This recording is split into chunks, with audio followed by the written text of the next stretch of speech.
talk to you about the percussion family. The percussion family is a family of instruments that you can play in many different ways, including tapping or hitting, shaking, or scraping. Many of the percussion instruments are made out of different types of materials, such as wood, metal, or membranes, which is a fancy word for skins. However, there are also percussion instruments that you can make from things that you find around the home. Today I'm going to share with you how to make 3 different kinds of instruments. Our first instrument we're going to take a look at is a paper plate tambourine. I'm going to teach you how to make an egg shaker or a maraca. And I'm also going to teach you how to make an instrument called a guiro, which you scrape. Let's get started. To make a paper plate tambourine, you need 2 paper plates, some ribbon and scissors to cut it. You will need a hole puncher or a way that you can punch holes into the plate, some tape, and jingles. Now you're going to see I did tape my paper plate together already, and I've already started punching the holes. That helps keep them together so that your holes are aligned. So what you're going to want to do is take your hole puncher and decide exactly how far apart you want each of your jingles to go. Now on my paper plate, I counted, there's little ridges on it, and I counted how far apart they are to kind of get an idea of how far apart I want my jingles to go. I'm punching holes in my plate. And there you are. Now the next step that you're going to do, and I already pre-cut mine, is you're going to take some ribbon and cut it into small little strips like this. And I would say it's probably about 2 to 3 inches apart, so it's easy for you to tie. Now you can use any sort of material to tie your jingles. You could use yarn, you could use, and this is just some wrapping paper ribbon, some string, anything that you have that you can tie those to your paper plate. Now what you do is you take your string and you loop it through there, and then you take a jingle and you place it through the string. And once you have it on there, you're going to knot it. Now when I was putting mine together, I did double knot the strings so that the jingles stay on nice and tight. That way they don't fall off easily, especially if you have little ones at home who may put them in your mouth. So just make sure that you have those on there really tight and secure. Once you have your jingles all secure around your plate, you can go back and remove the tape that you put on the sides beforehand to keep your plates together. And then you can also, if you choose to, go back and snip these little, snip part of the ends by the jingles, or you can leave them on there if you like them the way they look. Once you're done, you can have your student, or you could take some markers or crayons or colored pencils or some stickers or anything you'd like to do to decorate your tambourine like this one.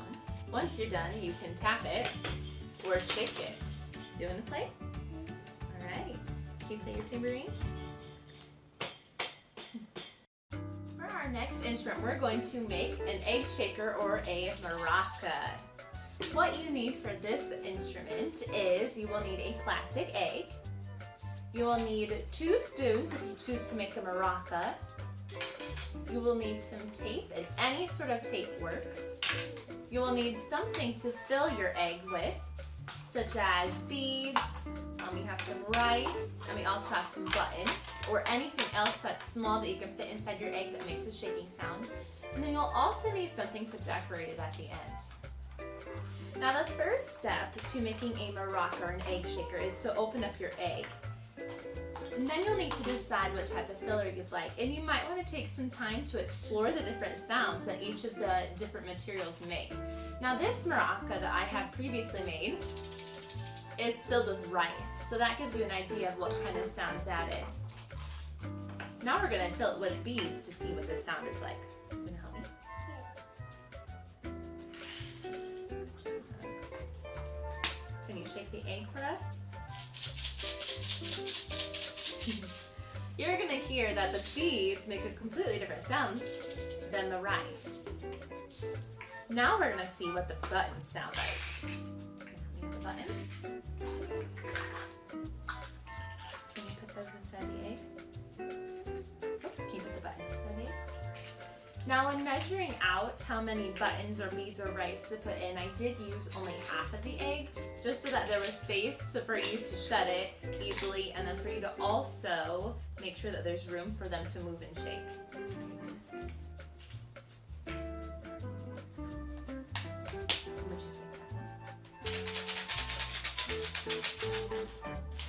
Once again, you have a different sound than the rice.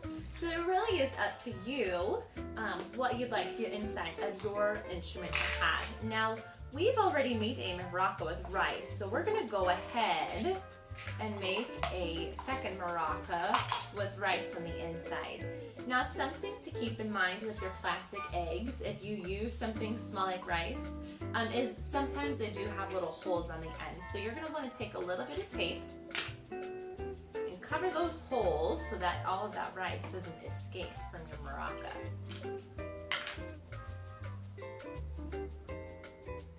All right, once you've got those covered, you pour in our rice. Do you want to pour it in?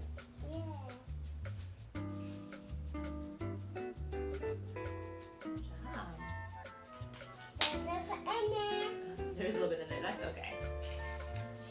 Now, this is where you can kind of decide to go a different route if you choose. If you choose to make an egg shaker, you're going to want to take your tape and you're going to tape around the outside of the seam so that your rice, it doesn't break open and your rice doesn't fall out of your egg shaker.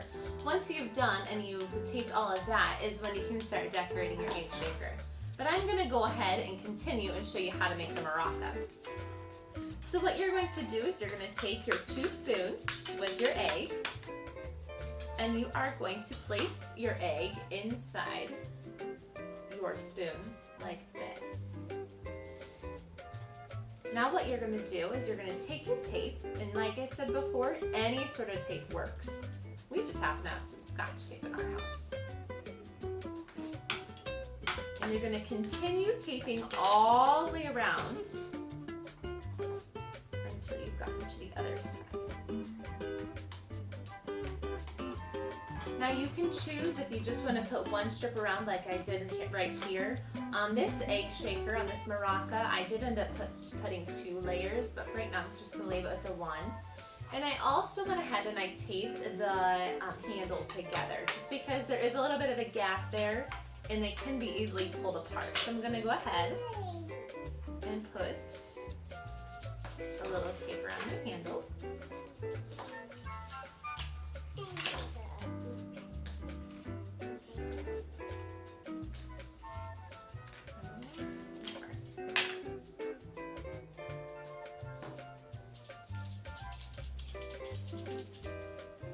Once you've completed that step, your maraca is good to go. If you choose, you can go ahead and just like we did with this maraca, we took some markers and we put some lines and some dots on there.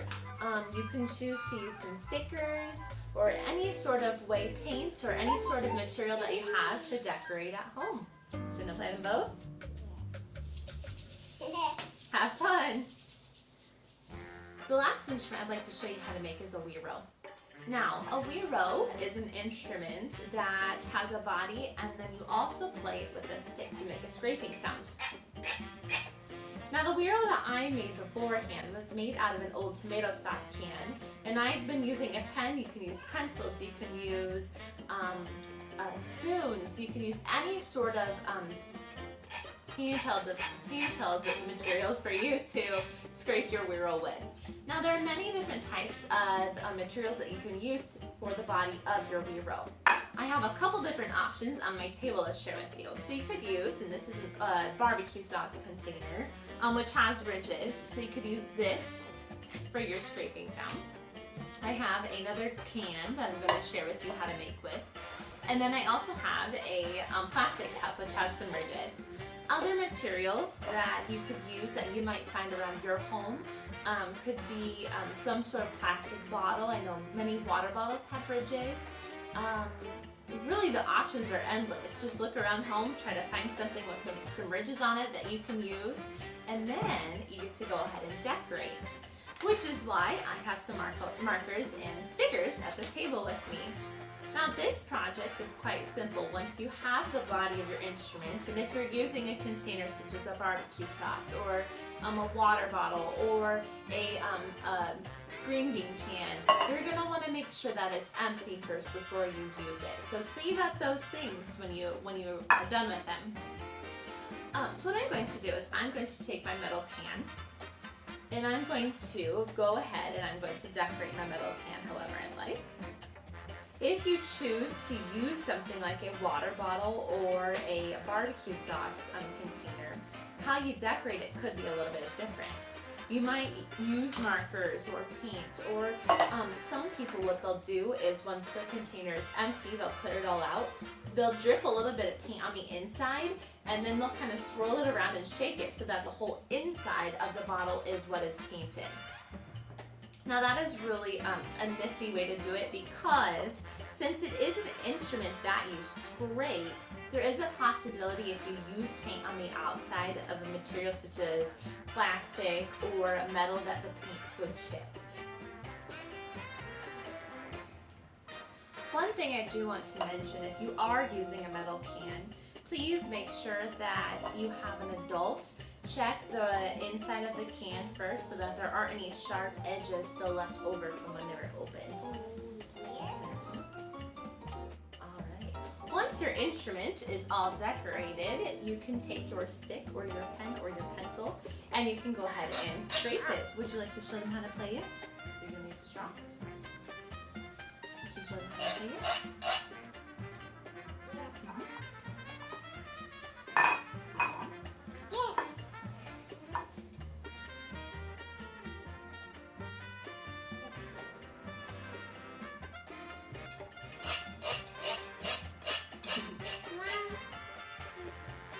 Have fun making your instruments at home.